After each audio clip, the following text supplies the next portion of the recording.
వంటలకు ఇంతకంటే స్వచ్ఛమైన గానుగ నూనె మరెక్కడా దొరకదు. SRV naturals. ఆర్డర్స్ కై స్క్రీన్ పై నెంబర్ కి కాల్ చేయండి. కరోనా వ్యాక్సిన్ వేసుకుంటే మనం మరణ శిక్ష వేసుకున్నట్టేనా అని జనం భయపడుతున్న వేళ మహమ్మారి కరోనా మళ్లీ నిద్రలేచింది. దేశంలో ముఖ్యంగా మన పక్క రాష్ట్రాలైన మహారాష్ట్ర, ఒడిశా, కర్ణాటకల్లో ఎక్కువ కేసులు నమోదవుతున్నాయి. ఇటు తమిళనాడు రాజధాని చెన్నై, తిరువల్లూర్, కాంచీపురం, చెంగల్పట్టు, కోయంబత్తూర్, తిరుపూర్, ఈరోడ్ జిల్లాలకు చెందిన 14 మందికి కరోనా సోకినట్టుగా తెలుస్తోంది. ఇక సింగపూర్లో కరోనా ఇప్పుడు భయంకరంగా విస్తరించింది. మార్చి 5వ తేదీ నుంచి 11వ తేదీ మధ్యలోనే 26,000 కేసులు నమోదయ్యాయి. అక్కడి ప్రభుత్వ లెక్కల ప్రకారం ప్రతిరోజు 260 మంది ఆసుపత్రి పాలవుతున్నారు. గతంలో దేశాన్ని వణికించిన ఒమిక్రాన్ వేరియంట్, దాని ఉప వేరియంట్ గా ఉన్న JN.1 కు 2 సబ్ వేరియంట్స్ వచ్చాయి. KP1, KP2 అనే ఈ 2 వేరియంట్లు ఇప్పుడు ప్రపంచవ్యాప్తంగా విస్తరిస్తున్నాయి.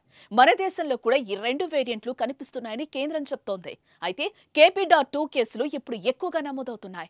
ఇండియాలో మొత్తం 324 కేసులుంటే ఇందులో KP2 వేరియంట్స్ 290 కేసులున్నాయి. ఈ కేసులు ఇప్పుడు మన పక్క రాష్ట్రం మహారాష్ట్రలోనే ఎక్కువగా కనిపిస్తున్నాయి. KP.2 వేరియంట్ ఇప్పుడు మహారాష్ట్రలో వేగంగా విస్తరిస్తున్నట్లుగా అక్కడి ప్రభుత్వ లెక్కలు చెప్తున్నాయి. పూణే, థానేలో ఈ ప్రభావం ఎక్కువగా ఉంది. అమరావతి, ఔరంగాబాద్లో తాజాగా మరో 7 కేసులు నమోదైనట్టుగా తెలుస్తోంది.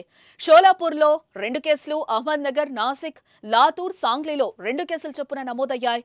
ఇప్పటికి అందుతున్న డేటా ప్రకారం మహారాష్ట్రలో మొత్తం 148 కరోనా పాజిటివ్ కేసులున్నాయి. ఇవన్నీ ఒమిక్రాన్ సబ్ వేరియంట్ JN.1 నుంచి రూపాంతరం చెందిన KP.2 వేరియంట్ గా గుర్తించారు. ఇప్పటికే వ్యాక్సిన్ తీసుకున్న వారిపైన ఈ వేరియంట్ పెద్దగా ప్రభావం చూపించకపోవచ్చని వైద్యులు అంటున్నారు. కానీ అనారోగ్యంతో ఉన్నవాళ్లు, 65 ఏళ్లు వయసు పైబడ్డ వాళ్లు, గర్భిణీలు, ఇమ్యూనిటీ సమస్యతో బాధపడుతున్న వారిని KP.2 బాగా ఇబ్బంది పెట్టే ప్రమాదం ఉన్నట్టుగా హెచ్చరిస్తున్నారు వైద్యులు. KP.2 నుంచి తప్పించుకోవాలంటే పబ్లిక్ మళ్లీ గ్యాదరింగ్స్ కు దూరంగా ఉండటం, భౌతిక దూరాన్ని పాటించడం, పరిసరాలను పరిశుభ్రంగా ఉంచడం, మాస్క్ ధరించడం, చేతులు శుభ్రంగా కడుక్కోవడం తప్పనిసరని హెచ్చరిస్తున్నారు. ఇప్పటికే కరోనా వ్యాక్సిన్లపై జరుగుతున్న పరిశోధనలు సామాన్యులను భయపెడుతున్నాయి. కోవిషీల్డ్ తో పాటు కోవాక్సిన్ తీసుకున్న వాళ్లు వాటి దుష్ప్రభావాలు ఎదుర్కోక తప్పదని తాజా స్టడీలు చెప్తున్నాయి. ఈ నేపథ్యంలో మళ్లీ కరోనా విజృంభిస్తే పరిస్థితి ఏంటనే భయం మొదలైంది.